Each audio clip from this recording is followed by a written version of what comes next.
my friend, and at the same time one of my subscribers suggested me, why don't you try to create content on how you cope up with pain and loss of your husband. Maybe you could help others, to do a baby steps forward, to be hopeful, yeah, why not? Yes, it's a good idea. Maybe I could help others with the same situation. Why not? So I will try my best to share with you guys what happened to me after my husband's death and how I cope up with the pain and loss and what I've learned from that journey.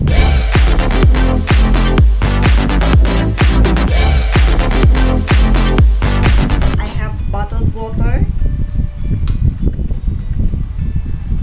I have tissue talaga, and pamaypay, fan, abanico. Okay? Kasi mainit sa Manila, mainit sa Pilipinas, no? Ito, ang use nito, pamaypay. Ano pa nga ba? It has been more than 13 years when my husband died. And we were married for about 15 years. And my husband died when my elder son was about 12 years old. And the youngest son was 8 years old. Yeah. He got sick and it was so sudden because I brought him to the hospital November 1, 2006, and he died the same month, November 23, due to cardiac arrest. So it was so sudden. I don't want to go into details the cause of death, and it's not a good thing to share. My purpose is to share to you how I did, what happened to me after his death, and what the learnings. The hardest part for me and all is that we didn't get to say goodbye. Yun yung pinakamahirap din sa akin. After his death, it's given, I was crying so hard every day. I don't want to see anybody. I just wanted to isolate myself with my youngest son because my elder son was staying with my parents. And then everything inside of me screaming and killing me. Yun yung pain, yun yung sakit na bakit. I have questioned God. Sorry guys, I have questioned God several times during those times. Why my husband? Why the father of my two sons? Bakit? So, paano yung buhay namin? I've gone through I have gone through denial stages. Like, every morning, I'm wishing, I'm expecting him, I could still see him tomorrow morning. And then I'm always checking his mobile. I'm also texting him messages. Right? I'm also texting and expecting him to reply back to me. I was also calling his number and expecting to call me back. My gosh, I was so crazy. Pero yun talaga yung nararamdaman ko. Yun talaga yung nangyari noon. And then there were times na I was not in my right sense. Like for example, if I'm going to get outside the subdivision, I need to ride a tricycle. And then every time I got out with that tricycle, the driver is running after me. Ma'am, miss, yung pamasahe niyo po, hindi pa po kayo nagbabayad. Nakakalimutan ko magbayad. So talagang iba yung I'm not aware of the dates. And then I lost my 2 units of mobiles. And then what else? I was riding on a bus, going to office. I was crying so hard, and I didn't give a damn what people think about me kasi gusto ko talaga i-release yung emotion na yun talagang and there were times na talagang I got to the office and then I'm asking myself, paano ako nakarating dito sa office? Did I use elevator going up to our room? Parang ganun. Parang wala. As in, talaga. Ano talaga ako? Wala ako sa sarili ko. I mean, I'm just focusing for my sons. For my sons' needs, school supplies, pagkain niya, yung damit niya, lahat. Yun lang. But other than that, wala na. For me, wala akong pakialam sa sarili ko.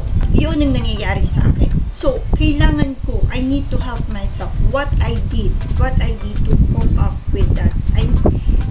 I need to take care of myself. Kasi, paano yung mga anak ko? Una, ano yung ginawa ko? I try to set aside the feelings of pain, the loneliness, anger, anxieties. Guys, trust me, it was not so easy. It's easy to say, but harder to do. Hindi talaga. Super hirap. It's just like I have a wound, a stitched wound that if you're, the hurt, the pain, and if you're going to pull out every single thread, ang sakit, diba? Parang ganun eh. You need to go through the pain. Talagang iisang tabi mo yan kasi you have your children. You are responsible for them. You cannot, those things that you cannot, turn over, hand it over kung kanino, sa parents mo or hindi eh. You are responsible to them. So, ganun yung ginawa ko. And then, acceptance. Okay, if I will not accept that Charlie is gone, paano yung mga anak ko, that's one way for me to survive. Yan yung survival techniques natin. Mahirap na techniques, pero yun talaga ang dapat natin gawin. So, yun ang nagawa ko. Hindi ko nagawa outright, ha? Unti-unti. Hindi yun ganun kadali. Third, I stopped listening to sad and love songs. Matagal ko. It took me a while to open again yung aming radio. Ang tagal. It took me a while. Ayoko makarinig ng mga music. Okay, I'm watching TV with my sons. Yung favorite niya, Mr. Bean. That's all. Alright, I didn't touch Charlie's closet. Alright? Yung shoes niya, nandiyan lang siya. I tried not to look back about the hospitals, the funerals, and even all those prayer cards. I kept all intact in one box and then I stored it in the storage. Kasi ayoko na makita yan. So, kailangan wala akong kahit papano na makakasakit that would cause me pain. For the meantime, kasi I need to focus for my son. Kawawa yung mga anak ko pag hindi talaga ako gumawa ng ganong action. And then what else? What helped me a lot during those time? Ito. Hindi to oil, ha? This is one of his favorite perfume. It's a timeheals thing. Yeah. Marami siyang perfume and this is his favorite. I disposed all his perfume. Ito lang yung tinago ko. I keep it to myself. Every day, I got to sniff, the perfume. Morning and then evening, tonight before going to sleep. It helped me a lot. Why? I can still feel him. Ito talaga. I can still feel. I can still smell him. There's nothing anymore inside. It's over 13 years. Hindi ko pa siya tinatapon. Kahit bote, even there's nothing anymore inside the bottle, I still keep it for myself. Yes. Ito yung nakatulong sa akin. It helped me a lot to move on. Parang every time that I'm going to do a steps, ito, naamoy ko siya. So, ito yun. Hindi ba sabi ko nga, ito ang use ng pamaypay. Aking eyeliner tsaka makeup na masira eh, kaya kailangan ko pumaypay. Ito yung sinasabi ko sa inyo. Yung mobile niya, as I've said, diba, parang yun yung lagi kong chine-check. Yung mobile niya yun, that was my birthday gift to him. Birthday niya was August 2006 and I bought a new mobile unit for him. And he died November 2006 that year, the same year. So yung bago lang yung mobile niya. So talagang napakaano ng cellphone niya, yung unit niya, that was my gift to him. So what I did for me to avoid, seeing those things, special, yung eto na lang, etong perfume, okay na sa akin. I handed it over to my elder son. Sabi ko, I gave it to my son and then, Mark, gamitin mo tong cellphone ni Papa mo. And, kasi okay lang na holding my cellphone din siya dahil nag-aaral siya. Meron siya, I guess, yes, pero hindi naman old naman, pero yun kasi bago, so binigay ko sa kanya. So yun yung mga ginawa ko. What else? Social life? No. I'm working though during that time. If we have business events, it's business events, it's business related. But apart from that, no, I don't have social life. If bahay, office, bahay, that's all. For me, I need to go home early as much as possible for my son. But there were cases na umuwi ako ng 10 o'clock in the evening, 11 o'clock because I'm handling people. Parang ang hirap, no? So, ang hirap ng kawawa naman yung bunso ko. At the young age ng anak ko, bunso ko, naging responsible siya na sa sarili niya at the age of 8. Yeah. One day at a time. Yun. One day at a time. Meaning, ano yung for today? Yun lang. And then, if I did good today, I need to do good, better the following day. And then, I prayed a lot.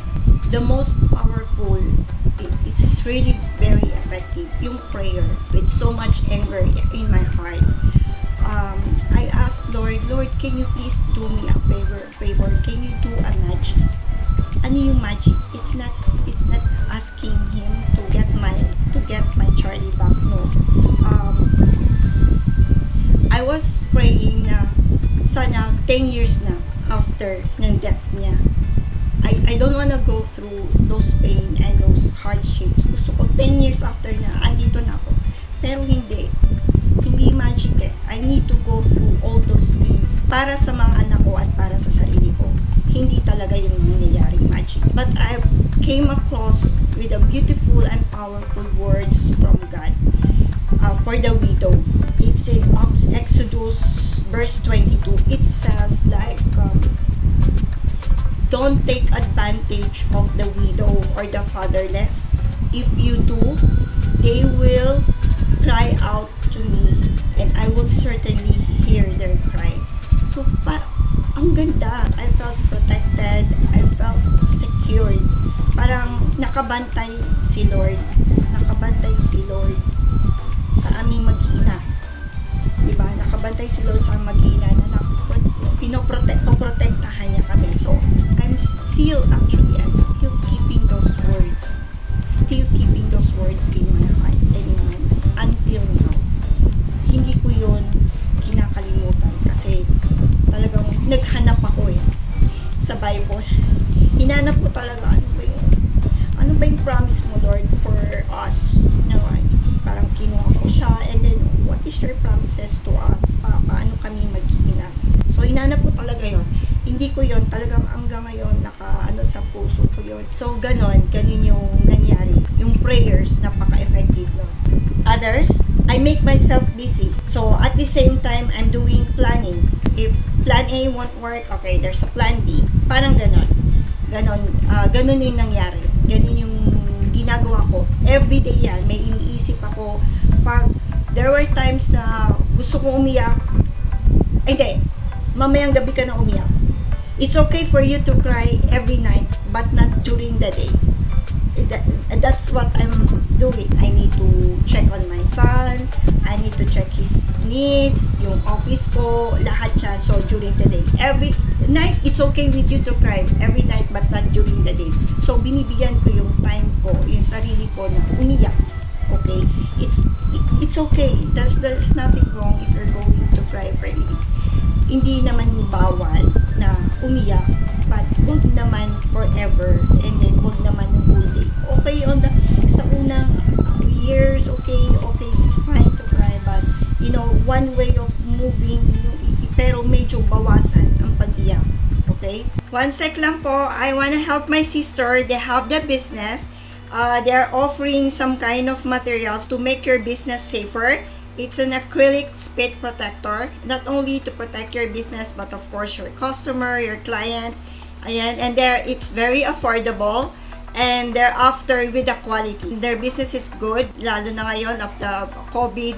We need to have that such kind of protections para sa business natin at sa mga kliyente po natin at customer. In my screen, the ads and the contact details, I'll be adding all the details and information in the description box, and the contact person is my sister Minerva Bunagan. Alright, please check them out. They've been in the business for a longer time na, and they are after with the quality, and the prices are affordable. Alright, now what I've learned from this journey, everyone has different journeys in life, especially yung experiences when we lose someone we love. Number one, time to let go. My enemy was myself. Even I have hundreds of pieces of advice from my family and relatives, if I cannot help myself, nothing will get better. I mean, letting go doesn't mean you love them any less. Just need to let go. But it doesn't mean that you need to get rid totally, completely, especially my husband. No, there's really a time to let go. Okay? The memories are there forever. Okay? Acceptance. Accepting someone is gone, a part of you must die first for you to move on. Anong ibig sabihin nun? Na mapatayin ko muna ang sarili ko? I need to kill the feelings of loneliness, the feeling of, missing him so much. I need to kill the feeling of anxiety, the feeling of, self-pity. Kailangan alisin ko muna siya. Patayin ko muna yung mga bagay na yon para ma-accept ko siya. Kasi kung mamimiss ko siya parate, it's normal, guys. It's normal na mamimiss natin ang mga taong na wala na sa atin, na kinuha na ni Lord. Normal 'yon. Pero since I need to be stronger, since I need to not to move on, na lagi natin sinasabi to move on, para harapin ko, mawala muna sa isip ko, kasi if hindi ko yun tatanggapin, kawawa yung mga anak ko, and ako yung unang-unang tatamaan, pwede akong bumigay. So, I need to accept that. Time heals. Alright, there's no rules. There's no duration. It's up to you. If you are strong enough to do a baby step, go on, mas okay siya. And if you need to cry for a longer time, wag naman. Maawa ka naman sa sarili mo. Kailangan mo tapusin. If you want to cry, go on every night. During day, night, okay. Until such time na hindi ka naiiyak. Pero unti-unti yon, unti-unti. There's no such thing as 1 year, 2 years. Hindi ibig sabihin like in my case.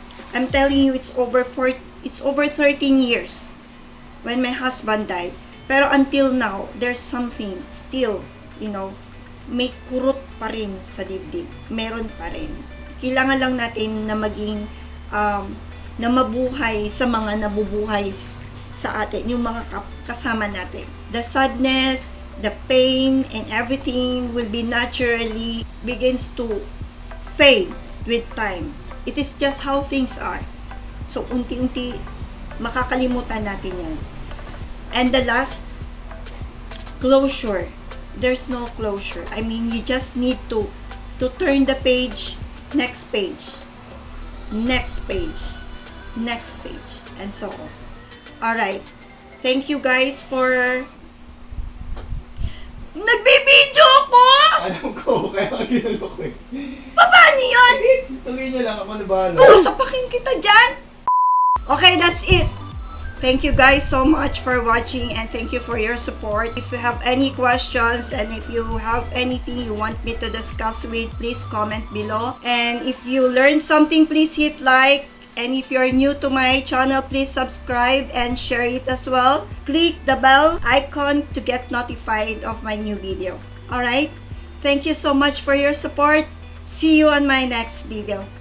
Kita kits. Bye.